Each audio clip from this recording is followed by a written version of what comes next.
जी नमस्कार, आप सभी का स्वागत है आपका आरकेएम एकेडमी पे। तो देखिए, आज के इस वीडियो में हम आप सभी को एक गुड न्यूज़ देने वाले हैं और ये गुड न्यूज़ खास करके उन सभी स्टूडेंट्स के लिए रहने वाला है जिन्होंने अपना मास्टर डिग्री कंप्लीट कर लिया है या फिर जो अपीयरिंग स्टूडेंट्स हैं, यानी कि अपने मास्टर डिग्री के सेकेंड ईयर में हैं। उनके लिए ये एक बहुत ही अच्छा गुड न्यूज़ रहने वाला है। तो देखिए, यहाँ पे आपका जो है जेट एग्ज़ाम का फॉर्म फिलअप का डेट जो है वो जारी कर दिया गया है। अब बहुत सारे स्टूडेंट ऐसे होंगे जिनको जेट एग्ज़ाम यानी कि जेईटी के बारे में नहीं मालूम होगा। तो सबसे पहले तो आप इसका फुल फॉर्म याद रख लीजिए कि झारखंड एलिजिबिलिटी टेस्ट। जिस तरह से आप सुने होंगे यूजीसी नेट होता है जो राष्ट्रीय स्तर पे लिया जाता है और जिसके तहत आप असिस्टेंट प्रोफेसर बन सकते हैं या फिर आप जो पीएचडी में एडमिशन ले सकते हैं। सेम आपका ये वाला भी है, लेकिन ये जो जेट है आपका वो केवल आपका झारखंड स्टेट के लिए है और यूजीसी नेट जो होता है वो पूरे इंडिया के लिए होता है, पूरे कंट्री के लिए जो है होता है। ठीक है, तो उम्मीद करते हैं कितना बात आपको जो है समझ में आ गया होगा। तो इस वीडियो में हम आपको जो है जेट एग्ज़ाम के बारे में पूरा इन्फॉर्मेशन देने वाले हैं कि इस फॉर्म को कौन कौन अप्लाई कर सकता है, इसका एज लिमिट क्या है, एग्जाम पैटर्न क्या है, इन सभी चीज़ों के बारे में जो है वन बाय वन डिटेल में डिस्कस करने वाले हैं। ठीक है, और ये जो फॉर्म है यहाँ पे खास इसलिए भी बन जाता है क्योंकि पिछले 17 साल से झारखंड में यह जो फॉर्म है वो देखने को नहीं मिला है। तो जाहिर सी बात है कि 17 साल बाद देखने को मिला है तो कंपटीशन भी यहाँ पे आपको ज़्यादा देखने को मिल सकता है। ठीक है, तो देखिए, ये तो मैंने आपको बता दिया कि इसका जो फॉर्म फिलअप का जो डेट है वो जारी कर दिया गया है। कब से आपका फॉर्म फिलअप होगा, तो 16/9 यानी कि 16 सितंबर से लेकर 6 अक्टूबर तक जब इसका फॉर्म फिलअप यहाँ पे होने को है। ठीक है, परीक्षा शुल्क भुगतान करने की जो अंतिम तिथि है वो 7/10 यानी कि 7 अक्टूबर तक है, शाम 5 बजे तक। करेक्शन अगर किसी कारणवश आपका मिस्टेक हो जाता है तो करेक्शन विंडो की जो अंतिम तिथि है वो 8/10 यानी कि 8 अक्टूबर से लेकर 10 अक्टूबर तक आपको यहाँ पे समय दिया जाता है। तो ये तो हो गया कुछ इंपॉर्टेंट डेट के बारे में। इसके अलावा मैंने आपको ये भी बता दिया कि ये जो फॉर्म है वो किस लिए फिलअप होगा। तो देखिए, असिस्टेंट प्रोफेसर के लिए और वैसे स्टूडेंट जो पीएचडी में एडमिशन लेना चाहते हैं उनके लिए जो है ये फॉर्म होता है, आप लोग अप्लाई कर सकते हैं।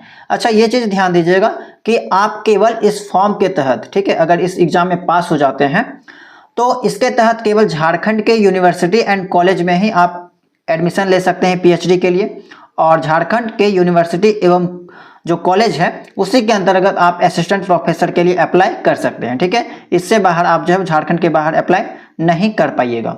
तो ये चीज़ होगी आपका।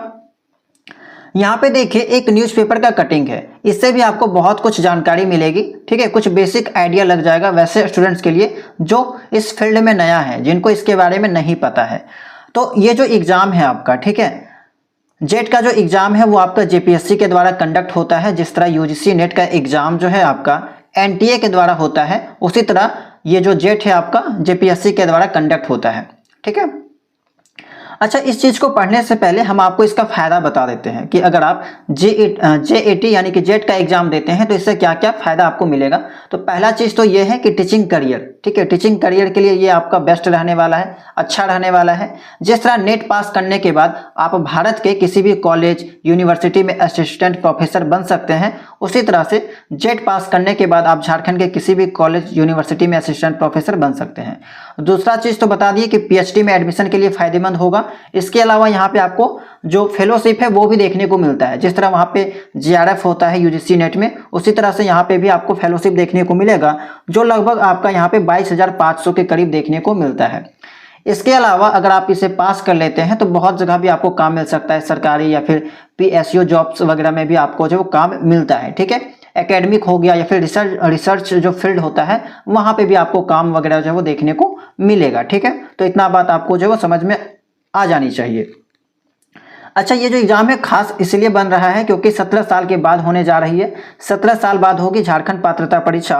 नो नेगेटिव मार्किंग व उम्र सीमा की बाध्यता नहीं है, तो कोई भी नेगेटिव मार्किंग आपको देखने को नहीं मिलेगी और कोई भी एज लिमिट यहाँ पे आपको देखने को नहीं मिलेगी। ठीक है, अच्छा, ये जो एग्ज़ाम हो जाएगा उसके बाद आपका जो है वो तुरंत, ठीक है, 2404 पोस्ट के लिए असिस्टेंट प्रोफेसर का भी यहाँ पे भर्ती होने को है। तो आप लोगों के पास एक अच्छा मौका है कि आप लोग अच्छे से इसकी तैयारी कीजिए। उसके बाद आपका जो है यहाँ पे असिस्टेंट प्रोफेसर की नियुक्ति भी होगा, तो फिर इसके लिए भी आप लोग अप्लाई कर सकते हैं। ठीक है, असिस्टेंट प्रोफेसर की ओर जा सकते हैं। राज्य के विश्वविद्यालय व कॉलेजों में असिस्टेंट प्रोफेसर की कमी दूर करने तथा पीएचडी में प्रवेश के लिए झारखंड लोक सेवा आयोग शीघ्र ही झारखंड पात्रता परीक्षा यानी कि जेट का आयोजन करेगा। कुल 43 विषयों के लिए आयोग द्वारा शीघ्र ही विज्ञापन जारी कर आवेदन मांगने की प्रक्रिया शुरू की जाएगी। लगभग 17 साल के बाद जेट का आयोजन राज्य के विभिन्न केंद्रों पर होगा। परीक्षा में शामिल होने के लिए अभ्यर्थियों की उम्र सीमा का निर्धारण नहीं होगा। अभ्यर्थियों की संख्या बढ़ने पर जमशेदपुर व बोकारो में भी केंद्र बनाए जा सकते हैं। परीक्षा OMR सीट पर ली जाएगी। ठीक है, ऑफलाइन आपका एग्जाम होगा OMR सीट पर। इसके लिए 3 घंटे की परीक्षा बिना ब्रेक की ली जाएगी। ठीक है, 3 घंटा का एग्जाम होता है, 2 पेपर होता है। ठीक है, पहला पेपर में 50 प्रश्न होगा, प्रत्येक प्रश्न 2 मार्क्स का होता है यानी कि 100 मार्क्स। ठीक है, जबकि सेकंड जो पेपर है वो आपका 100 मार्क्स का होगा, जो कि आपका मतलब कि 100 प्रश्न होगा, तो 100 प्रश्न यानी कि 200 मार्क्स। ठीक है, क्योंकि प्रत्येक प्रश्न आपका 2 मार्क्स का होता है। निगेटिव मार्किंग आपका नहीं है। इस परीक्षा में सबसे महत्वपूर्ण रहेगा कि कुल शामिल अभ्यर्थियों का 6% ही रिजल्ट जारी किया जाएगा। देखिए, ये थोड़ा इंटरेस्टिंग बात है कि जितना भी स्टूडेंट्स यहाँ पे पार्टिसिपेट करने वाले हैं, केवल 6% स्टूडेंट्स को यहाँ पे उनका जो रिजल्ट जारी किया जाएगा, केवल 6%। तो इसीलिए जिनका भी मार्क्स अच्छा रहेगा उन्हीं को रिजल्ट देखने को मिलेगा। तो आप लोग अगर मास्टर डिग्री कर लिए हैं तो आप लोग इसकी तैयारी में लग सकते हैं, जिसमें 40% जो है वो अनरिजर्व्ड और 60% जो है यहाँ पे 60% आरक्षित कोटा के रहने की संभावना है, जिसके अंतर्गत आपका जो है BC1 BC2 ST SC सब आ जाएंगे। क्वालिफाइंग मार्क्स अनारक्षित व EWS के लिए 40% रखा गया है, जबकि ST SC व BC के लिए 35% होंगे। क्वालिफाइंग मार्क्स से क्वालिफाइंग पेपर होता है आपका। ठीक है, आपको पता होगा। मालूम हो कि जेट परीक्षा का इंतजार राज्य के अभ्यर्थियों की लंबे समय से था। परीक्षा होने पर उन्हें असिस्टेंट प्रोफेसर बनने का अवसर जो है वो यहाँ पे मिलेगा।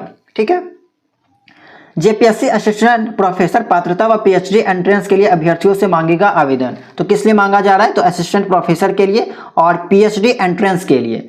कुल 60 विषय में 2404 पदों पर होगी नियुक्ति। इनमें 2154 पद रेगुलर है, जबकि 250 पद जो है बैकलॉग रहने वाला है। तो ये तो आपका जॉब की बात हो गया। कुल 43 विषयों की परीक्षा OMR सीट पर होगी। नेगेटिव मार्किंग नहीं है। जेट उत्तीर्ण अभ्यर्थियों को PhD में नामांकन लेने पर प्रोत्साहन राशि भी मिलेगी। ठीक है, अच्छा देखिए, असिस्टेंट प्रोफेसर नियुक्ति में जेट को मिलेगी प्राथमिकता। तो वैसे स्टूडेंट्स जो इस एग्जाम को पास कर लेते हैं, तो असिस्टेंट प्रोफेसर का जो नियुक्ति होगा उसमें इन सभी स्टूडेंट्स को यहाँ पे प्रायोरिटी दी जाएगी। आयोग द्वारा विश्वविद्यालय में असिस्टेंट प्रोफेसर की नियुक्ति प्रक्रिया में राष्ट्रीय पात्रता परीक्षा यानी कि नेट PhD की तरह ही झारखंड पात्रता परीक्षा जेट को प्राथमिकता मिलेगी। इसके लिए अंक निर्धारित किए जाएंगे। इतना ही नहीं, राज्य सरकार ने जेट उत्तीर्ण अभ्यर्थियों को PhD में नामांकन लेने पर प्रोत्साहन राशि भी देने का निर्णय लिया है। ठीक है, इसके तहत सरकार वैसे अभ्यर्थियों को 22,500 रुपये प्रतिमाह राशि प्रदान करेगी। तो यहाँ इतना चीज पढ़ने के बाद आपको बहुत कुछ इसके बारे में पता चल गया होगा, इस एग्जाम के बारे में। ठीक है, तो चलिए आगे बढ़ते हैं। अब जो ऑफिशियल जो इन्फॉर्मेशन, ऑफिशियल जो नोटिस दिया गया है उसके बारे में जानते हैं। फिर हम आपके एग्जाम पैटर्न के बारे में जो है वो आपको बताने वाले हैं कि एग्जाम पैटर्न आपका कैसा रहता है। अपीयरिंग स्टूडेंट्स अप्लाई कर सकते हैं या फिर नहीं कर सकते हैं। ठीक है, तो चलिए आगे देखते हैं हम लोग इसके बारे में। तो देखिए, नंबर ऑफ क्वेश्चन के बारे में मैंने आपको तो ऐसे ही बता दिया यहाँ पे कि 150 क्वेश्चन रहता है। प्रत्येक प्रश्न आपका 2 मार्क्स का, टोटल मार्क्स 300 का होता है। ड्यूरेशन आपका 3 घंटा, ऑब्जेक्टिव होगा और नेगेटिव मार्किंग आपको नहीं देखने को मिलेगा। ठीक है, 2 पेपर आपका होता है। पहला जो पेपर है वो आपका टीचिंग एंड रिसर्च एप्टीट्यूड का होता है। 50 प्रश्न पूछा जाता है, 100 मार्क्स का होता है। और सेकेंड जो है आपका सब्जेक्ट, जिस सब्जेक्ट से आपने मास्टर डिग्री किया है उस सब्जेक्ट से आपके सवाल पूछे जाएंगे। 100 सवाल 200 मार्क्स के, और टोटल आपका 150 क्वेश्चन 300 मार्क्स का पूछा जाएगा। 3 घंटा का एग्जाम होता है। तो इतना बात जानने के बाद चलिए अब हम चलते हैं इसके ऑफिशियल जो नोटिस जारी किया गया है उसके ऊपर।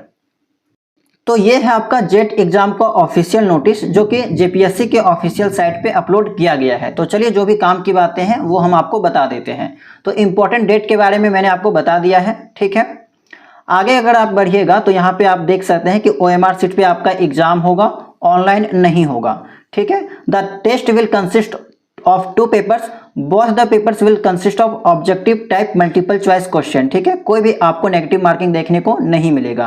पहला पेपर 50 सवाल 100 मार्क्स का, सेकेंड पेपर 100 सवाल 200 मार्क्स का।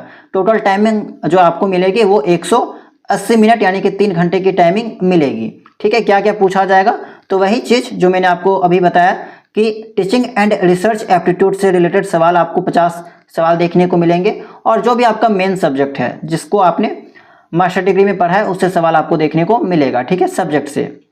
ये हो गया आपका। फी के बारे में बात किया जाए तो फी देख लीजिए। अनरिजर्व कैटेगरी के लिए 575, BC1 BC2 के लिए EWS के लिए 300, ST SC PWD और थर्ड जेंडर के लिए 150 रुपया, ठीक है। ये हो गया फीस। अच्छा, सब्जेक्ट्स एंड सिलेबस। तो सब्जेक्ट्स एंड सिलेबस क्या रहने वाला है, तो आपको क्या करना है कि जो भी आपका UGC नेट का जो एग्जाम होता है उसके सिलेबस आप फॉलो कीजिएगा, उसी का सिलेबस सेम यहाँ पे आपको देखने को मिलेगा, उसी का सिलेबस आपको फॉलो करना है, ठीक है। क्वेश्चन पेपर का जो मीडियम है वो क्या रहेगा, तो इंग्लिश एंड हिंदी दोनों मीडियम में रहने वाला है। English and Hindi only except for the language paper, ठीक है। तो ये आपका जो है वो रहेगा। लैंग्वेज पेपर जो आपका है वही रहेगा, जैसे इंग्लिश के जो स्टूडेंट्स हैं उनका पेपर केवल इंग्लिश में ही रहेगा, जो हिंदी के हैं उनका पेपर केवल हिंदी में ही रहेगा। वो लोगों को तो बाइलिंगुअल देखने नहीं मिलेगा, ठीक है। बाकी जैसे साइंस का है या आप SST वगैरह के बारे में बात करेंगे तो वो आपको बाइलिंगुअल देखने को मिलेगा। मार्किंग स्कीम के बारे में बात किया जाए तो प्रत्येक प्रश्न जो है आपका 2 मार्क्स का है। सही जवाब के लिए आपको 2 मार्क्स मिलेगा, कोई भी नेगेटिव मार्किंग नहीं है, ठीक है। ये सब चीज़ों के बारे में तो मैंने आपको बता दिया है। एलिजिबिलिटी क्राइटेरिया के बारे में वही नॉर्मल जो क्वालिफिकेशन आपका है कि आपका जो है अगर अनरिजर्व कैटेगरी या EWS से बिलोंग करते हैं तो कम से कम आपका जो 55% मार्क्स होना चाहिए, ठीक है। BC1 BC2 ST SC से बिलोंग करते हैं तो आपका 50% मार्क्स जो है यहाँ पे होना चाहिए विदाउट राउंडिंग ऑफ करके, ठीक है। ये हो गया। अपेयरिंग वाले स्टूडेंट्स सवाल पूछते हैं कि उनको मौका मिलेगा कि नहीं, तो देखिए सेकेंड वाला पॉइंट उन्हीं के लिए है कि वैसे स्टूडेंट्स जो आपका जो है यहाँ पे देख सकते हैं कि who are pursuing their master degree or equivalent course or candidates who have appeared for their qualifying masters degree यानी कि फाइनल ईयर में जो है वो भी यहाँ पे फॉर्म को अप्लाई कर सकते हैं। लेकिन हाँ, वो जब यहाँ पे असिस्टेंट प्रोफेसर के लिए जब यहाँ पे अप्लाई करेंगे या फिर PhD के लिए अप्लाई करेंगे तो उससे पहले जो उनका यहाँ पे है रिजल्ट क्लियर हो जाना चाहिए, कंप्लीट हो जाना चाहिए, ठीक है। बाकी जिनका यहाँ पे बैक लगा हुआ है कोई भी सेमेस्टर में, जैसे कि सेकंड सेमेस्टर में, फर्स्ट सेमेस्टर में, तो वो लोगों के लिए यहाँ पे दिक्कत हो सकती है, ठीक है। तो वो लोग अपना सोच समझ के अप्लाई कीजिएगा, ठीक है। चलिए, तो इतना चीज़ें आपकी काम की थी। बाकी यहाँ पे आपके जानकारी के लिए आपके काम की वैसी बात नहीं है। बाकी इस जो ऑफिशियल नोटिस है, ठीक है, इसका PDF हम आपको टेलीग्राम चैनल में अपलोड कर देंगे। जितना भी काम की बातें थी वो मैंने आपको बता दिया है। बाकी इससे संबंधित कोई सवाल आपका है तो कमेंट सेक्शन में पूछ सकते हैं, ठीक है। इसका PDF हम आपको टेलीग्राम चैनल में अपलोड कर देंगे, वहाँ से आप लोग इसको एक्सेस कर लीजिएगा, एक बार स्वयं पूरे PDF को पढ़ सकते हैं, ठीक है। बहुत सारा पेज है तो सभी पेज के बारे में बताना यहाँ पे पॉसिबल नहीं है।